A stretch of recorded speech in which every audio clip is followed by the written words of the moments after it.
Welcome to ప్రగతి పదం. నేను మీ KV. Kalvakuntla Kavitha liquor కేసులో పరువంతా పోయింది. రాజకీయ జీవితం సమాధి అయిపోయింది. ఉంటే జైల్లో లేదంటే ఇంట్లో. ఈలోగా స్టేట్లో పవర్ కూడా పాయే. ఇలా సమస్యలన్నీ ఒకేసారి చుట్టుముట్టేయడంతో ఇక కవిత పని ఖతం అనుకున్నారంతా. కానీ నేనున్నానంటూ, రాజకీయాల్లోనే ఉంటానంటూ తరచుగా అటెండెన్స్ వేయించుకుంటున్నారు. ఉనికి చాటుకునేందుకు బాగా కష్టపడుతున్నారు. తండ్రి అన్నకు భిన్నంగా బీసీ మంత్రాన్ని జపిస్తూ ఉండడం ఇంట్రెస్టింగ్. మరి కవిత బీసీ సూత్ర వర్కౌట్ అయ్యేనా? అసలు కవితక్క పొలిటికల్ బతుకమ్మ క్లిక్ అయ్యేనా? జైలు నుంచి వచ్చి రాగానే తెలంగాణ జాగృతి మీటింగ్స్ పెట్టారు కవిత. పాత క్యాడర్ను మళ్ళీ దగ్గరకు రప్పించుకున్నారు. అలా తాను ఏడుస్తూ ఇంట్లో కూర్చునే రకం కాదని, రాజకీయాల్లోనే ఉంటానంటూ చాటి చెప్పే ప్రయత్నాలు చేశారు. ఓకే, బాగానే ఉంది. జాగృతి తర్వాత నెక్స్ట్ ఏంటి? గులాబీ జెండా నీడనే పొలిటికల్ గ్లామర్ కాపాడుకుంటారా అనే డౌట్. ఇక్కడే క్లారిటీ అయితే రావాల్సి ఉంది. కుల గణన సీఎం రేవంత్ రెడ్డి ప్రతిష్టాత్మకంగా తీసుకున్నారు. బీఆర్ఎస్ సంపూర్ణంగా సహాయ నిరాకరణ కూడా చేసింది. ఇప్పటికీ కేసీఆర్, కేటీఆర్, హరీష్ రావులు తమ కుటుంబ వివరాలు ఇవ్వనే లేదు. కానీ కవిత మాత్రం కుల గణనకు సహకరించారు. ఫ్యామిలీ డీటెయిల్స్ అన్నీ ఇచ్చారు.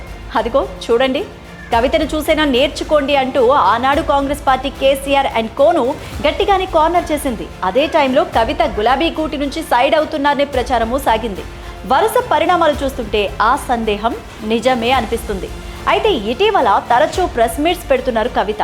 అందులో ఆమెతో పాటు చెప్పుకోదగ్గ పేరున్న లీడర్స్ ఎవ్వరూ పక్కన ఉండడం లేదు. నామకే వాస్తే నాయకులతో కలిసి మీడియా ముందుకు వచ్చి మాట్లాడి వెళ్ళిపోతున్నారు. తాజాగా అసెంబ్లీలో మహాత్మా పూలే విగ్రహం పెట్టాలంటూ ఇందిరా పార్క్ దగ్గర కవిత చేసిన దీక్షకు బీఆర్ఎస్ నుంచి అంతగా అయితే సపోర్ట్ రాలేదని అంటున్నారు.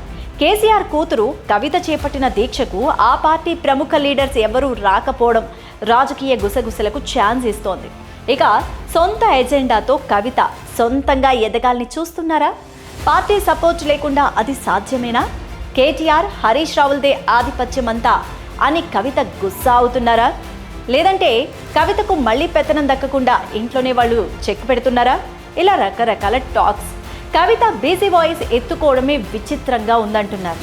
కులగణనలో బీసీలకు అన్యాయం జరిగిందని ఆరోపించారు.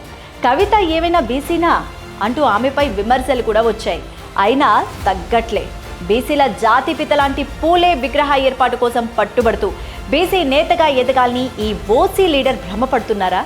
ఇప్పటికే బీసీలంతా బీఆర్ఎస్కు దూరం అయిపోయి 42% రిజర్వేషన్ల తర్వాత కాంగ్రెస్కు జై కొడుతూ ఉండడంతో ఆ వర్గాన్ని మళ్ళీ తన వైపు తిప్పుకునేలా కవిత రాజకీయ కుట్రలు చేస్తున్నారా అని అనుమానాలు వ్యక్తం చేస్తున్నారు చాలామంది. అటు సీఎం రేవంత్ రెడ్డి పైన విమర్శల డోస్ పెంచేస్తున్నారు కవిత. ఏఐతో ప్రమాదం లేదని, అనుముల ఇంటెలిజెన్స్ ఏఐతోనే తెలంగాణకు ప్రమాదం అంటూ మళ్ళీ మాటల గారడి షురు చేశారు. కాంగ్రెస్ నుంచి కవితకు స్ట్రాంగ్ కౌంటర్లే పడుతున్నాయి. ఆ ఏఐ వాడే బీఆర్ఎస్ హయాంలో ఫోన్ ట్యాపింగ్ చేశారని గుర్తు చేశారు ఎంపీ చామల. జైలుకు వెళ్ళొచ్చాక కవిత సొంత గ్రాఫ్ పెంచుకునే పనిలో పడ్డారని, బాహుబలి మూవీలో మహేష్పతి రాజ్యానికి లేడీ డాన్లా మారాలని కవిత కోరుకుంటున్నారని సెటైర్లు కూడా వేశారు. అటు సొంత పార్టీ బీఆర్ఎస్ నుంచి సహాయ నిరాకరణ, కుటుంబం నుంచి టచ్ మీ నాట్ అనేలా పరిస్థితులు. ఎంత ట్రై చేస్తున్నా కనికరించని బీసీలు, కాంగ్రెస్ నుంచి విమర్శలు. ఇలా రాజకీయ ఉనికి కోసం కవిత చాలానే కష్టపడుతున్నారు. కానీ ఫలితమే కనిపించట్లేదు అంటున్నారు చాలామంది. మరి మీరేమంటారు? మీ అభిప్రాయం ఏంటి అనేది కామెంట్ సెక్షన్లో కామెంట్ చేయండి. స్టోరీని లైక్ చేసి షేర్ చేయండి. మరిన్ని ఇంట్రెస్టింగ్ అప్డేట్స్ కోసం మా ఛానల్ని సబ్స్క్రైబ్ చేయండి.